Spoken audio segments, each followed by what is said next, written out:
사랑하는 성도 여러분, 오늘 우리가 함께 나눌 말씀에 귀 기울이시기 전에 잠시 하나님의 은혜를 구하는 시간을 갖겠습니다. 이 귀한 말씀을 통해 여러분의 마음에 깊은 울림과 평안이 깃들기를 기도합니다. 만약 오늘 이 이야기가 여러분의 영혼의 작은 등불이 된다면 주변에 사랑하는 이들에게도 이 빛을 나누어 주시길 바랍니다. 여러분의 구독과 공유는 이 메시지가 더 많은 영혼에게 닿게 하는 귀한 도구가 될 것입니다. 주님의 이름으로 여러분 모두를 축복합니다. 우리는 살면서 아주 익숙한 것들에 둘러싸여 있습니다. 너무나 익숙해서 그 본질적인 의미를 잊어버리곤 하죠. 예를 들어 어린 시절부터 사랑하며 불렀던 노래가 있다고 상상해 보십시오. 수백 번도 더 불렀기에 가사를 전부한다고 확신했지만 어느 날 우연히 악보에 적힌 진짜 가사를 보고는 평생 잘못된 가사로 노래해왔다는 사실을 깨닫는 순간이 있습니다. 성경 말씀도 마찬가지입니다. 우리는 너무나도 유명한 구절들을 자주 인용하고 어린 시절부터 들어왔기에 그 의미를 완전히 이해하고 있다고 생각합니다. 하지만 정말 그럴까요? 예를 들어 많은 사람들이 돈이 모든 악의 뿌리라고 말하지만 성경 디모데전서 6장 10절은 정확히 돈을 사랑함이 일만악의 뿌리가 되나니 라고 말씀합니다. 미묘한 차이 같지만 그 의미는 하늘과 땅 차이입니다. 오늘 우리가 함께 살펴볼 요한계시록 3장의 마지막 부분, 바로 라오디게아 교회에 보내는 편지가 바로 그 대표적인 예입니다. 이 편지에는 기독교인이라면 한 번쯤 들어봤을 아주 유명한 구절들이 담겨 있습니다. 하지만 그 익숙함 때문에 우리는 오히려 그 말씀의 진짜 의미, 그 서슬 퍼런 경고와 뜨거운 사랑의 메시지를 놓치고 있는지도 모릅니다. 이 편지를 제대로 이해하기 위해서는 단순히 글자를 읽는 것을 넘어서 그 시대의 역사적, 지리적 배경 속으로 깊이 들어가야만 합니다. 어떤 성경 구절은 배경 지식 없이도 은혜를 주지만 라오디게아 교회에 보내는 이 편지만큼은 그 배경을 모르면 그 의미를 완전히 오해하게 될 수밖에 없습니다. 이것이 바로 우리가 이 말씀을 잘 안다고 생각하면서도 사실은 전혀 모르고 있었던 이유입니다. 이제 저와 함께 요한계시록 3장 14절부터의 말씀을 통해 죄로 병든 교회를 향한 예수님의 왕진, 그 진단과 처방을 함께 따라가 보겠습니다. 14절은 이렇게 시작합니다. 라오디게아 교회의 사자에게 편지하라. 아멘이시오. 충성되고 참된 증인이시오. 하나님의 창조의 근본이신 이가 이르시되. 먼저 예수님께서는 자신을 3가지로 소개하십니다. 첫째, 그분은 아멘이십니다. 우리가 기도 끝에 아멘이라고 말할 때 그것은 진실로 그렇습니다. 그렇게 될 줄 믿습니다라는 뜻입니다. 예수님 자신이 아멘이라는 것은 그분이 모든 진리의 근원이시며 모든 진리를 보증하시는 분이라는 의미입니다. 세상의 모든 진리는 오직 하나님 안에서만 발견되며 예수님은 그 모든 진리의 최종적인 확증이 되십니다. 둘째, 그분은 충성되고 참된 증인이십니다. 예수님은 이 땅에서 하나님의 뜻을 온전히 증언하셨습니다. 그 증언의 길 끝에는 무엇이 있었습니까? 바로 십자가였습니다. 참된 증인의 삶이란 세상의 반대와 핍박, 심지어 죽음까지도 감수하는 삶입니다. 요한계시록 전체를 관통하는 중요한 주제 중 하나가 바로 이 증인의 삶이며 신실한 증인들은 결국 순교의 길을 걷게 됨을 보여줍니다. 예수님은 바로 그 길을 가장 먼저 그리고 가장 완전하게 걸어가신 참된 증인이십니다. 셋째, 그분은 하나님의 창조의 근본이십니다. 이것은 예수님이 피조물 중 첫 번째라는 의미가 결코 아닙니다. 헬라어 원어의 의미는 기원, 시작점, 통치자라는 뜻입니다. 즉, 예수님은 모든 창조의 시작점이시며 창조의 주관자, 바로 창조주 하나님이심을 선포하는 것입니다. 골로새서 1장 15절에서 17절은 그는 보이지 아니하는 하나님의 형상이시요 모든 피조물보다 먼저 나신 이시니 만물이 그에게서 창조되되 만물이 다 그로 말미암고 그를 위하여 창조되었고 또한 그가 만물보다 먼저 계시고 만물이 그 안에 함께 섰느니라 라고 분명히 증언합니다.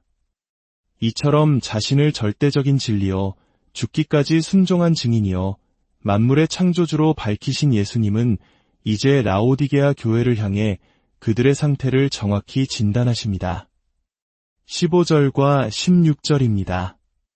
내가 내 행위를 아노니 내가 차지도 아니하고 뜨겁지도 아니하도다. 내가 차든지 뜨겁든지 하기를 원하노라. 내가 이같이 미지근하여 뜨겁지도 아니하고 차지도 아니하니 내 입에서 너를 토하여 버리리라. 아마 이 구절은 오늘 본문에서 가장 유명하고 또 가장 많이 오해받는 구절일 것입니다. 우리는 흔히 뜨거운 것은 신앙의 열정, 차가운 것은 불신앙이나 냉담함, 그리고 미지근한 것은 그 중간의 어중간한 상태라고 해석합니다. 그래서 예수님께서 차라리 하나님을 대적하는 편이 이도 저도 아닌 것보다 낫다고 말씀하시는 것처럼 이해하곤 합니다. 하지만 이것은 완전한 오해입니다. 이 말씀의 진짜 의미를 알기 위해서는 라오디게아라는 도시의 지리적 특성을 반드시 알아야 합니다. 라오디게아는 모든 것이 풍족한 도시였지만 단 한 가지 자체적인 수원이 없었습니다. 그래서 물을 외부에서 끌어와야 했습니다. 북쪽으로 약 10km 떨어진 곳에는 히에라폴리스라는 도시가 있었습니다. 그곳은 온천으로 유명했고 뜨거운 물은 각종 질병 치료에 효능이 있었습니다. 즉, 뜨거운 물은 치유의 능력이 있는 유익한 물이었습니다. 반면 동쪽으로 약 16km 떨어진 곳에는 골로새라는 도시가 있었습니다. 그곳에는 차갑고 신선한 생수가 솟아났습니다. 맑고 차가운 물은 사람들의 갈증을 해소하고 상쾌함을 주는 역시 유익한 물이었습니다. 문제는 라오디게아였습니다. 히에라폴리스의 뜨거운 약수는 수로를 통해 라오디게아에 도착할 즈음에는 미지근하게 식어버렸고 약효는 사라진 채 역한 광물질 냄새만 남아 마시면 구토를 유발할 정도였습니다. 골로새의 신선하고 차가운 생수 역시 긴 수로를 통과하며 햇볕에 데워져 상쾌함을 잃은 미지근한 물이 되어버렸습니다. 이제 예수님의 말씀이 명확해집니다. 뜨겁다, 차갑다는 좋고 나쁨의 대조가 아닙니다. 둘 다 좋은 것입니다. 뜨거운 물은 치유의 능력이 있고 차가운 물은 상쾌함을 줍니다. 둘 다 세상에 유익을 주는 존재입니다. 그러나 미지근한 물은 아무짝에도 쓸모가 없습니다. 치유하지도 못하고 상쾌하게 하지도 못합니다. 오히려 마시는 사람을 역겹게 만들 뿐입니다. 예수님께서 라오디게아 교회를 책망하시는 이유는 그들의 열정이 부족해서가 아닙니다. 그들이 세상에 아무런 선한 영향력을 끼치지 못하는 쓸모없는 존재가 되었기 때문입니다. 그들은 병든 세상을 치유하는 뜨거움도 지친 영혼을 상쾌하게 하는 차가움도 잃어버렸습니다. 그들의 존재 자체가 하나님께 역겨움이 되어버린 것입니다. 문제의 본질은 온도가 아니라 근원으로부터 멀어진 거리였습니다. 근원이신 예수님으로부터 멀어졌기에 그들은 영적인 능력을 모두 상실하고 만 것입니다. 그렇다면 그들은 왜 이렇게 비참한 상태에 이르게 되었을까요? 17절에서 그 증상이 드러납니다. 내가 말하기를 나는 부자라 부요하여 부족한 것이 없다 하나 내 곤고한 것과 가련한 것과 가난한 것과 눈먼 것과 벌거벗은 것을 알지 못하는도다. 이것이 바로 구토를 유발하는 미지근함이라는 병의 핵심 증상입니다. 바로 자기기만적 자만심입니다. 당시 라오디게아는 소아시아에서 가장 부유한 도시 중 하나였습니다. 금융업의 중심지였고 윤기나는 검은 양털로 만든 의복 산업이 발달했으며 특히 눈병을 치료하는 안약으로 유명한 의학교가 있었습니다. 그들의 부와 자부심은 대단했습니다. 주 60년의 대지진으로 도시가 파괴되었을 때 로마 제국이 원조를 제안했지만 우리는 당신들의 돈이 필요 없다. 우리 스스로 재건할 수 있다며 거절했을 정도였습니다. 그들은 스스로를 나는 부자라 부족한 것이 없다고 여겼습니다. 이 모습은 어쩌면 오늘날 우리 한국 사람들에게 매우 익숙한 모습일지도 모릅니다. 전쟁의 폐허 속에서 오직 우리 힘으로 일어서야 했던 시절, 한강의 기적을 이루어낸 우리의 자부심을 떠올리게 합니다. 물질적 풍요 속에서 우리는 어느새 하나님 없이도 살 수 있다는 교만에 빠지기 쉽습니다. 라오디게아 교인들은 세상적인 부와 성공에 취해 자신들의 영적인 실상을 완전히 보지 못하고 있었습니다. 예수님의 진단은 냉혹합니다. 너희는 스스로 부자라 하지만 실상은 곤고하고 가련하며 가난하다. 너희는 최고의 안약을 가졌다고 자랑하지만 영적으로는 눈이 멀었다. 너희는 최고급 검은 양복을 입고 있지만 하나님 앞에서는 벌거벗었다. 이 얼마나 무서운 진단입니까? 스스로 가장 뛰어나다고 생각했던 바로 그 부분에서 그들은 가장 비참한 상태였던 것입니다. 그러나 위대하신 의사이신 예수님은 진단에서 그치지 않으십니다. 그분은 사랑으로 처방전을 내리십니다. 18절입니다. 내가 너를 권하노니 내게서 불로 연단한 금을 사서 부유하게 하고 흰옷을 사서 입어 벌거벗은 수치를 보이지 않게 하고 안약을 사서 눈에 발라보게 하라. 주목하십시오. 예수님은 그들의 자랑거리 세 가지를 정확히 지적하시며 진정한 부와 옥과 치유는 오직 자신에게서만 얻을 수 있다고 말씀하십니다. 너희의 금을 의지하지 말고 시련을 통해 정금같이 된 순수한 믿음을 내게서 사라. 너희의 검은 옷을 자랑하지 말고 나의 보혈로 깨끗해진 거룩한 흰옷을 내게서 사라.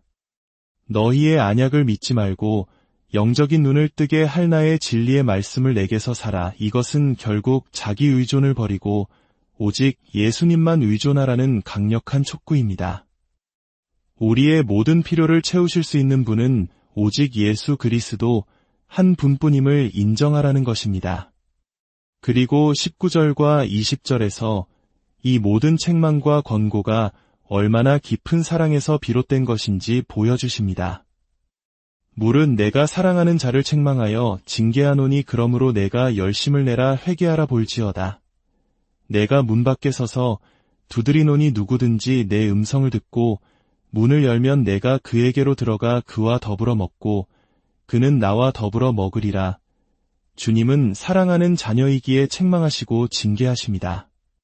그 징계는 우리를 파멸시키기 위함이 아니라 우리를 돌이켜 살리기 위한 사랑의 채찍입니다. 그리고 마침내 가장 감동적인 장면이 펼쳐집니다. 병의 근원이 주님과의 단절과 거리였던 이들에게 주님은 내게로 달려오너라라고 말씀하지 않으십니다. 만약 그렇게 하셨다면 교만한 우리는 내가 결단해서 주님께 달려갔더니 문제가 해결되었다며 또다시 자신의 행위를 자랑했을지 모릅니다. 대신 주님은 친히 우리의 마음문 앞까지 찾아오십니다. 그분은 문 밖에 서서 조용히 그리고 인격적으로 문을 두드리십니다. 볼지어다 내가 문 밖에 서서 두드리노니 이것은 불신자에게 전도할 때 쓰는 구절이기 이전에 이미 주님을 믿는다고 말하지만 주님을 마음 밖에 세워두고 자기 자신이 왕 노릇하는 성도들을 향한 애타는 호소입니다. 주님은 문을 부수고 들어오지 않으십니다. 우리가 그분의 음성을 듣고 스스로 문을 열기를 기다리십니다. 그리고 우리가 문을 열 때 주님은 우리 안으로 들어오셔서 우리와 함께 먹고 마시겠다고 약속하십니다. 고대 근동 문화에서 함께 식사한다는 것은 가장 깊은 친밀함과 교제, 연합을 상징합니다. 주님은 우리와의 깨어진 관계를 회복하고 그 누구보다 친밀한 사랑의 교제를 나누기 원하시는 것입니다. 사랑하는 여러분, 라오디게아 교회의 모습은 오늘날 가장 풍요로운 시대를 살아가는 우리의 모습과 너무나도 닮아있지 않습니까? 우리는 세상의 부와 지식, 유료 기술을 의지하며 살아갑니다. 기도하지 않아도 당장 먹고 살 걱정이 없고 아프면 병원에 가면 된다고 생각합니다. 하나님 없이도 내 힘으로 충분히 살아갈 수 있다는 교만이 우리 안에 자리 잡고 있습니다. 우리는 뜨겁게 세상을 치유하지도 차갑게 세상을 상쾌하게 하지도 못하는 그저 그런 미지근한 신앙인으로 살아가고 있지는 않습니까? 오늘 주님은 바로 우리의 마음 문을 두드리고 계십니다. 우리의 교만과 자기의존, 세상적인 자랑거리들을 내려놓고 오직 주님만이 나의 모든 것이 되심을 고백하라고 초대하십니다. 우리의 가난함과 눈먼 것과 벌거벗은 실상을 정직하게 인정하고 주님께서 주시는 참된 금과 흰옷과 안약을 구하라고 말씀하십니다. 문을 여십시오. 주님을 여러분의 삶의 주인으로 다시 한번 영접하십시오. 그럴 때 주님은 우리 안에 들어오셔서 세상이 줄 수 없는 참된 만족과 기쁨으로 우리를 채우시고 우리를 통해 세상을 치유하고 새롭게 하는 놀라운 도구로 사용하실 것입니다. 이기는 자에게는 주님의 보좌에 함께 앉는 영광을 주시겠다고 약속하셨습니다. 이 약속을 붙들고 미지근함에서 벗어나 주님을 향한 뜨거운 사랑과 세상을 향한 거룩한 영향력을 회복하는 우리 모두가 되기를 주님의 이름으로 간절히